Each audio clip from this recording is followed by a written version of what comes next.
Audio Jungle.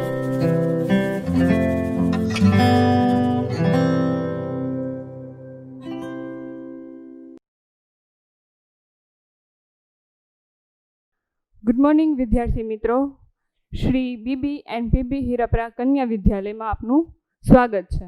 તો આજે આપણે ધોરણ 10માં વિષય વિજ્ઞાન ચેપ્ટર 3 ધાતુઓ અને અધાતુઓ વિશે આપણે અભ્યાસ કરવાનો છે. તો સૌપ્રથમ તો બોર્ડના પેપરમાં આ ચેપ્ટરમાંથી કેટલા માર્ક્સનું અને કયા વિભાગમાં કેવી રીતે પ્રશ્ન પૂછાય છે તેના વિશે જોઈએ. તો કે વિભાગ બી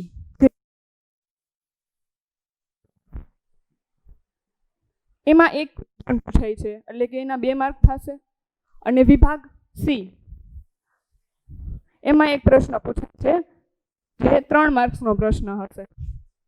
એટલે કે ટોટલ આ પાઠમાંથી કેટલા 5 માર્ક્સનું પૂછાય છે. ટોટલ 5 માર્ક્સનું પૂછાય છે. એક વિભાગ બીમાં 2 માર્ક્સનો પ્રશ્ન હોય છે અને એક વિભાગ સીમાં 3 માર્ક્સનો પ્રશ્ન હોય છે. તો હવે આપણે આ ચેપ્ટરની શરૂઆત કરીએ તો કે ધાતુઓ અને અધાતુઓ. તો આપણને ખબર છે કે આપણી આસપાસના વાતાવરણમાં ધાતુઓ અને અધાતુઓ બંને સરળતાથી ઉપલબ્ધ હોય છે. જેમ કે હું અહીંયા થોડીક ધાતુઓ અધાતુના નામ લખું તો પહેલાં તો સલ્ફર, મેગ્નેશિયમ,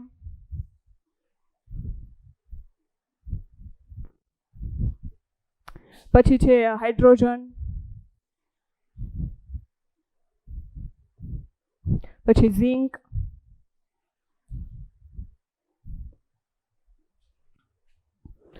પછી છે કોપર, પછી આયોડીન. તો અહીંયા મેં કેટલીક ધાતુઓ અને અધાતુઓ બંનેના નામ લખેલા છે. હવે તમને આમાંથી એમ કહેવામાં આવે કે ધાતુમાં અને અધાતુમાં વર્ગીકરણ કરો, તો આપણે કઈ રીતે વર્ગીકરણ કરશું? કે આમાંથી થોડીક છે તે ધાતુઓ છે અને અમુક છે તો કે તે અધાતુઓ છે, બરાબર? તો આપણે તેનું વર્ગીકરણ જોઈએ. તો કે ધાતુઓ અને અધાતુઓ.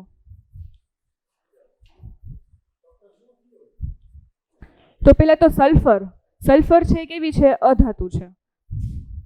આપણે અધાતુમાં લખ. પછી મેગ્નેશિયમ, તો કે તે ધાતુ છે, એટલે આપણે એને ધાતુમાં લખશું મેગ્નેશિયમ. પછી હાઇડ્રોજન, તો કે તે અધાતુ છે. પછી ઝિંક, તો કે ધાતુ છે, એટલે આપણે ધાતુમાં લખશું. પછી કોપર, તો કે તે પણ ધાતુ છે. પછી આયોડીન, તો કે તે અધાતુ છે. તો અહીંયા મેં આ બંનેનું વર્ગીકરણ કરી નાખ્યું કે ઉપર જે આટલા આપેલા છે એમાંથી કઈ ધાતુ છે અને કઈ અધાતુ છે. આનું મેં વર્ગીકરણ કરી નાખ્યું, પરંતુ મને ખબર હતી કે આ છે તે ધાતુઓ છે આ 3 અને આ 3 છે આ અધાતુઓ હતી. તો કે આપણને ક્યારે ખબર પડે કે તે ધાતુઓ છે કે અધાતુઓ છે? તો આપણને તેના ગુણધર્મો ખબર હોય તો આપણે એને સરળતાથી આપણે તેનું વર્ગીકરણ કરી શકીએ, બરાબર? તો આપણે આ બધી જે ધાતુઓ અધાતુઓ છે તો કે આપણે તો પહેલાં તેના જે ગુણધર્મો વિશે અભ્યાસ કરીશું કે જેથી આપણને ખબર પડે કે આપણને કોઈ તત્વનું નામ આપેલું છે તો કે તે ધાતુ છે કે અધાતુ છે. અને ગુણધર્મો, તો કે ગુણધર્મો 2 પ્રકારના છે, એક તો ભૌતિક ગુણધર્મ અને એક રાસાયણિક ગુણધર્મ. તો આપણે તો સૌપ્રથમ પહેલા ભૌતિક ગુણધર્મો વિશે જોશું.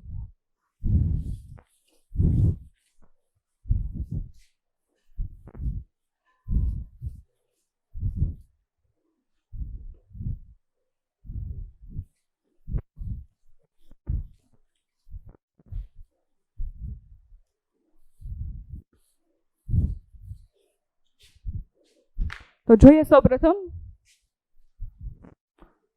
ધાતુના ભૌતિક ગુણધર્મો.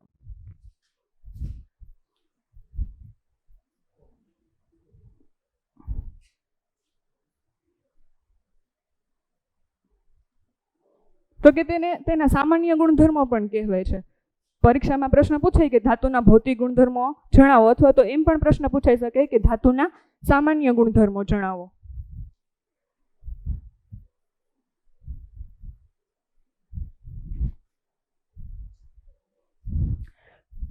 તો સૌપ્રથમ પેલું આપણે ભૌતિક ગુણધર્મ જોઈએ તો કે ધાતુ જ્યારે તેની શુદ્ધ અવસ્થામાં હોય છે ત્યારે ચળકાટ ધરાવતી હોય છે, જેમ કે સોનું અને ચાંદી તે ધાતુ છે. તો પછી કે એલ્યુમિનિયમ છે, પછી લોખંડ છે, આયર્ન છે, તો એ બધી શું છે, કોપર છે, ઝીંક છે, એ બધી ધાતુ છે. તો આપણે જોઈ શકીએ છીએ કે તેની સપાટી છે તો કે તે કેવી હોય છે, ચમકદાર હોય છે.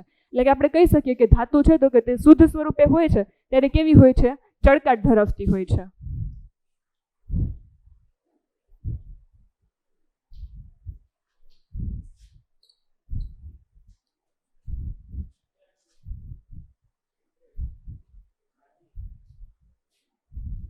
એટલે આપણે એને પહેલો ગુણધર્મ કહી શકાય કે ચળકાટ ધરાવતી હોય છે.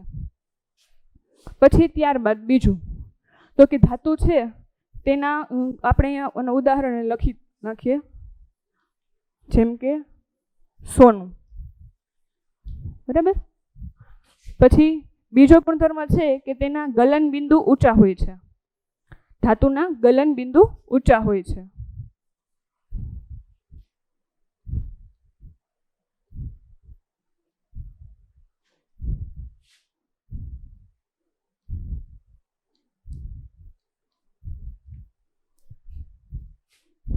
ધાતુના ગલન બિંદુ ઊંચા હોય છે. પછી ત્યારબાદ આપણે તેનો ત્રીજો ગુણધર્મ જોઈએ તો કે ઓરડાના તાપમાને એટલે કે નોર્મલ રૂમ ટેમ્પરેચરે તે કેવી હોય છે તો કે ઘન અને સખત હોય છે. આપણે લોખંડ છે, એલ્યુમિનિયમ છે, તો આપણે જોઈ શકીએ છીએ કે તે કેવી હોય છે, ઘન સ્વરૂપમાં હોય છે, પ્રવાહી કે વાયુ સ્વરૂપમાં નથી હોતી.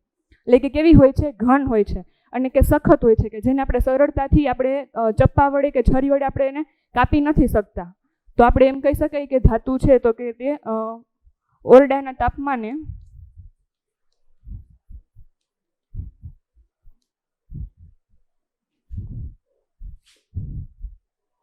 ઘન અને સખત હોય છે.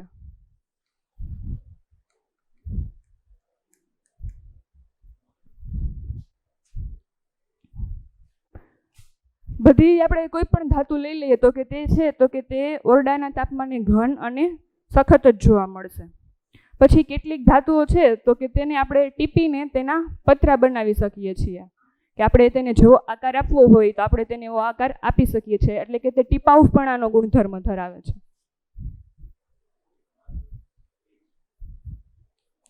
ટીપાઉપણાનો ગુણધર્મ ધરાવે છે.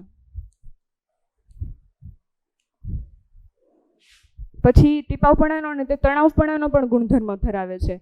જેમ કે સોનું છે તો આપણે 1 ગ્રામ સોનામાંથી આપણે 2 કિલોમીટર લાંબો તાર બનાવી શકીએ છીએ. તો તેનો કેવો ગુણધર્મ થશે, તણાવપણાનો ગુણધર્મ, એટલે કે તણાવપણું ધરાવે છે.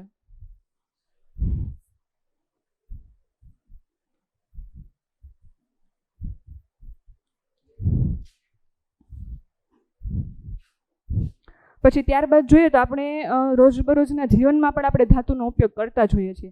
જેમ કે આપણે રસોડામાં આપણે કોઈ પણ રસોઈ બનાવતા હોઈએ છીએ તો આપણે તેમાં ધાતુના વાસણોનો ઉપયોગ કરતા હોઈએ છીએ. જેમ કે આપણે એલ્યુમિનિયમના કુકરનો અથવા તો એવી રીતે બીજી કોઈ પણ વસ્તુમાં આપણે રસોઈમાં એનો ઉપયોગ કરતા હોઈએ છીએ. તો કે શા માટે આપણે ધાતુનો જ ઉપયોગ કરીએ છીએ, તો કે તે ઉષ્માનું સારું એવું વાહક છે. કે આપણે કુકર છે એલ્યુમિનિયમ, તો આપણે નીચેથી આપણે ઉષ્મા આપશું તો તે આખું ગરમ થાય છે અને એની અંદરનો રહેલો ખોરાક પાકે છે. એટલે કે તે શું થાય છે, ઉષ્માનું વહન કરે છે. તેથી આપણે કહી શકાય કે તે કેવું છે તો કે ઉષ્માનું વાહક છે. ઉષ્માનું વાહક છે. પછી ઉષ્માના વાહક તો કે એમાં 2 પ્રકારના વાહક હોય છે. એક તો કોઈ ધાતુ હોય તો કે તે સારી વાહક હોય અને કોઈ ધાતુ હોય તો કે તે મંદ વાહક હોય.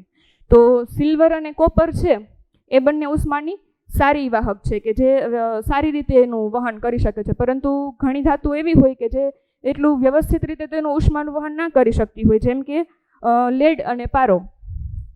તો ઉષ્મા વાહક 2 પ્રકારના છે, એક તો સારા અને એક મંદ. તો મંદમાં કયું આવશે, લેડ, એટલે કે પીબી અને પારો. લેડ અને પારો છે તે ઉષ્માના કેવા છે, મંદ વાહક છે. જ્યારે જે ઉષ્માના સારા વાહકો છે તો કે તે કયા છે, તો કે સિલ્વર અને કોપર.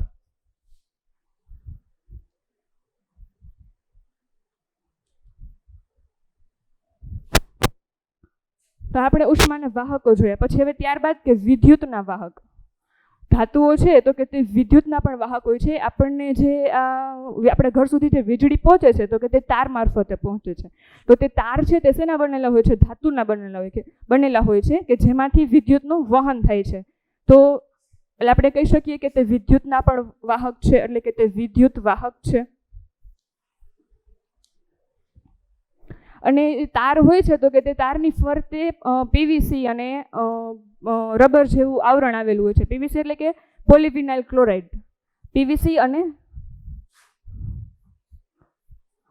પીવીસી અને રબરનું આવરણ આવેલું હોય છે. તો કે જે આ તાર હોય છે જેના મારફતે આપણે સુધી વીજળી પહોંચે છે તો કે તે તાર ધાતુના બનેલા હોય છે, જેની ફરતે પોલિવિનાઇલ ક્લોરાઇડ અને રબરનું આવરણ આવેલું હોય છે કે જેના લીધે આપણે તારના સંપર્કમાં આવ્યું તો કોઈ પણ જાનહાનિ થતી નથી. કે રબર છે તો આપણને ખબર છે કે તેની બહાર વિદ્યુતનું વહન નહીં થવા દે, મતલબ કે જે વિદ્યુતનું વહન થાય છે તો કે તે અંદરની બાજુ જ રહેશે. પછી જોઈએ તો કે તે રણકાર ઉત્પન્ન કરે છે. ધાતુ છે તો કે તે રણકાર ઉત્પન્ન કરે છે.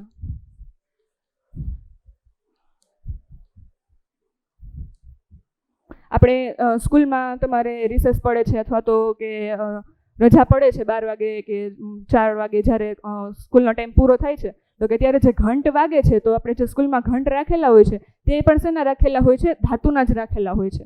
કેમ કે ધાતુમાં આપણે કોઈ પણ વસ્તુ થોડીક પણ અથડાવશું તો કે તે વધારે રણકાર ઉત્પન્ન કરશે. એટલે કે કહી શકાય કે ધાતુઓ છે તે રણકાર ઉત્પન્ન કરે છે. તો આ હતા ધાતુના ગુણધર્મો. હવે ત્યારબાદ આપણે જોઈએ તો કે અધાતુના ગુણધર્મો. આપણે પહેલા ધાતુના ગુણધર્મો જોયા છે તો આમાં થોડાક અપવાદ પણ છે. આપણે એના વિશે સાથે ચર્ચા જ કરી લઈએ કે આપણે આ ધાતુનો ગુણધર્મ છે કે ઓરડાના તાપમાને ઘન અને સખત હોય છે. ઓરડાના તાપમાને ઘન અને સખત હોય છે, પરંતુ અપવાદ એવા પણ છે કે જે ઓરડાના જે સામાન્ય તાપમાન હોય તો કે તે તાપમાને પ્રવાહી સ્વરૂપમાં પણ હોય છે.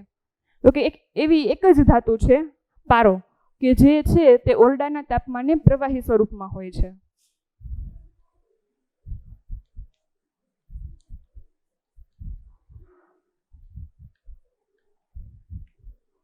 તાપમાને પ્રવાહી સ્વરૂપમાં હોય છે. તો કે કઈ ધાતુ? તો કે પારો. Hg વડે પણ દર્શાવે છે. પછી બીજો અપવાદ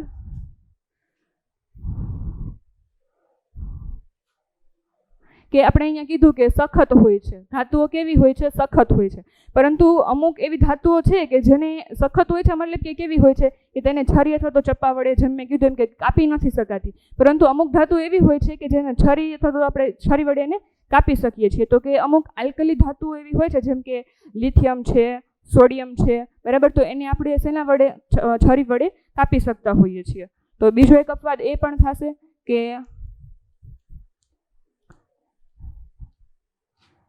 લિથિયમ છે, સોડિયમ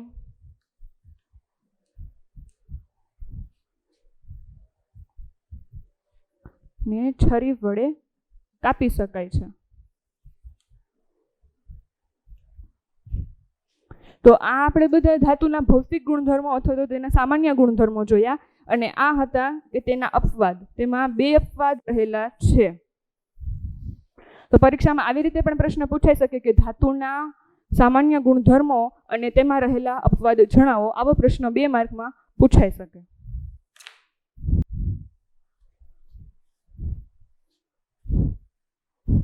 પછી ત્યારબાદ જોઈએ તો કે અધાતુના. આપણે ધાતુના ગુણધર્મો જોઈ લીધા, હવે ત્યારબાદ જોઈએ તો કે અધાતુના ભૌતિક ગુણધર્મો.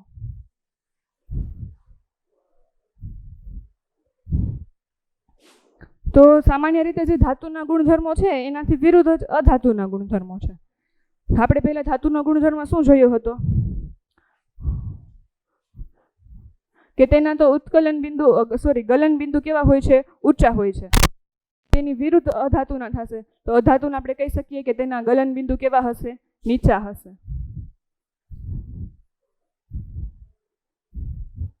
ગલન બિંદુ નીચા હશે. પછી બીજો ગુણધર્મ કે તે ઓરડાના તાપમાને કેવા હશે? તો કે ઘન અને વાયુ સ્વરૂપમાં હશે.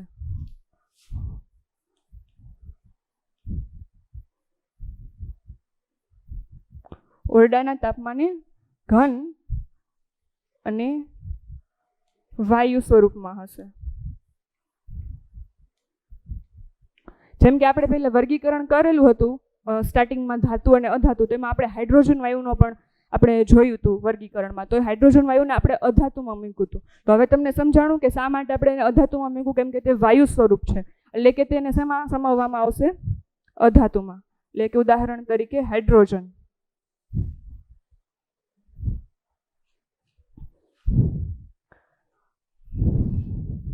પછી ત્યારબાદ ત્રીજું તો કે ધાતુ છે તો કે તે ટીપાઉપણાનો અને તણાવપણાનો ગુણધર્મ ધરાવે છે, જ્યારે અધાતુ છે તે ટીપાઉપણાનો ગુણધર્મ પણ નથી ધરાવતી અને તણાવપણાનો પણ ગુણધર્મ નથી ધરાવતી.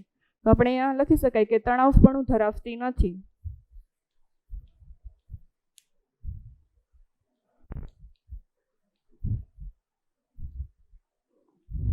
તેવી જ રીતે ટીપાઉપણું પણ ધરાવતી નથી.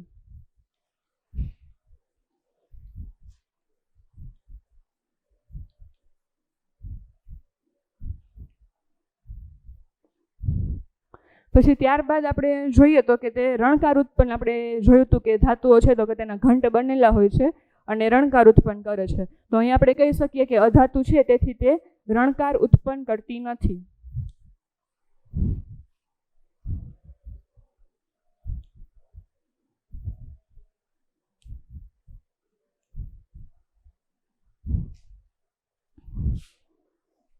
પછી કે ધાતુઓ તો કે તે શુદ્ધ અવસ્થામાં ચળકાટ ધરાવે છે, જ્યારે આ અધાતુઓ છે તો કે તે શુદ્ધ અવસ્થામાં ચળકાટ ધરાવતા નથી.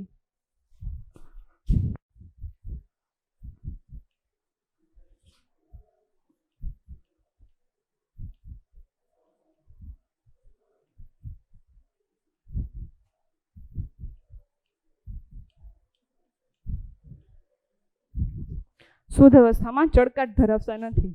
તો આ હતા ધાતુના અધાતુના ભૌતિક ગુણધર્મો અથવા તો સામાન્ય ગુણધર્મો. હવે તો આપણે ધાતુના જેવી રીતે અપવાદ જોયા તો તેવી રીતે અધાતુમાં પણ થોડા ઘણા અપવાદ છે. તો આપણે તો તેના જોઈએ અપવાદ. તો કે અધાતુના ગલન બિંદુ કેવા હોય છે? નીચા હોય છે. તો પરંતુ જે કાર્બન છે, કાર્બનનું અપર રૂપ હીરો, તો હીરાનું ગલન બિંદુ છે તે કેવું હોય છે? ઊંચું હોય છે. તો આપણે અહીંયા અપવાદો લખીએ. તો ગલન બિંદુ અધાતુના સામાન્ય રીતે ગલન બિંદુ કેવા હોય છે? નીચા હોય છે, પરંતુ કાર્બનનું અપર રૂપ હીરાનું ગલન બિંદુ ઊંચું હોય છે.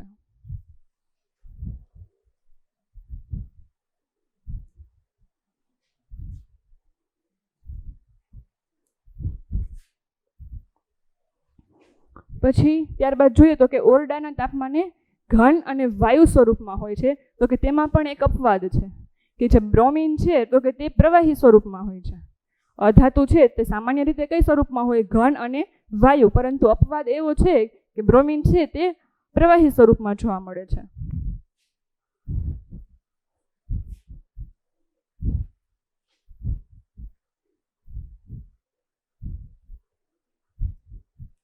બ્રોમિન પ્રવાહી સ્વરૂપમાં જોવા મળે છે. પછી શુદ્ધ અવસ્થામાં ચળકાટ ધરાવતી નથી. અધાતુ છે તે શુદ્ધ અવસ્થામાં ચળકાટ નથી ધરાવતી, પરંતુ તેનો અપવાદ છે કે આયોડિન. આયોડિન છે એ છે અધાતુ, પરંતુ તે ચળકાટ ધરાવે છે. તો તેનો પણ અપવાદમાં સમાવેશ થશે.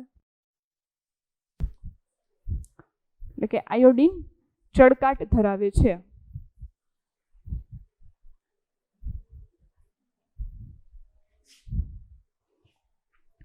પછી ત્યારબાદ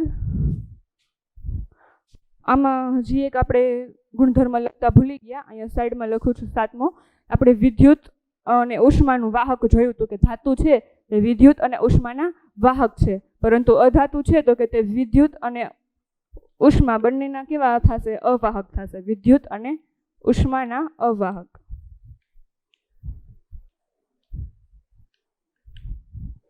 તો આમાં પણ એક અપવાદ રહેલો છે કે આપણે જે પેન્સિલ હોય તો આ અણી છે તે શેની બનેલી હોય છે? ગ્રેફાઇટની બનેલી હોય છે.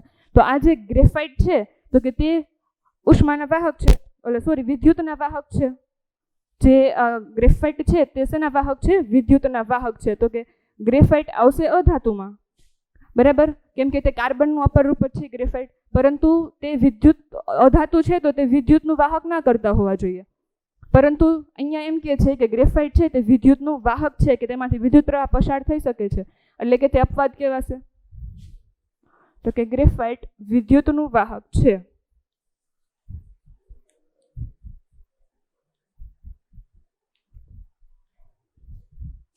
તો આ હતા અધાતુના સામાન્ય અથવા તો ભૌતિક ગુણધર્મો, અને આ હતા કે તેમાં રહેલા અપવાદો.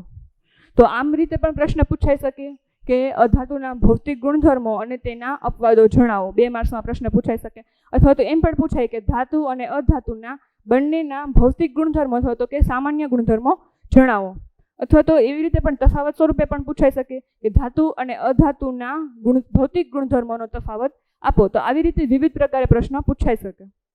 તો આજના વિડીયો લેક્ચરમાં બસ આટલું જ. હવે આપણે ત્યારબાદના લેક્ચરમાં જોઈશું કે ધાતુ અને અધાતુના રાસાયણિક ગુણધર્મો. તો તે આપણે તેના પછીના લેક્ચરમાં જોઈશું. અસ્તુ.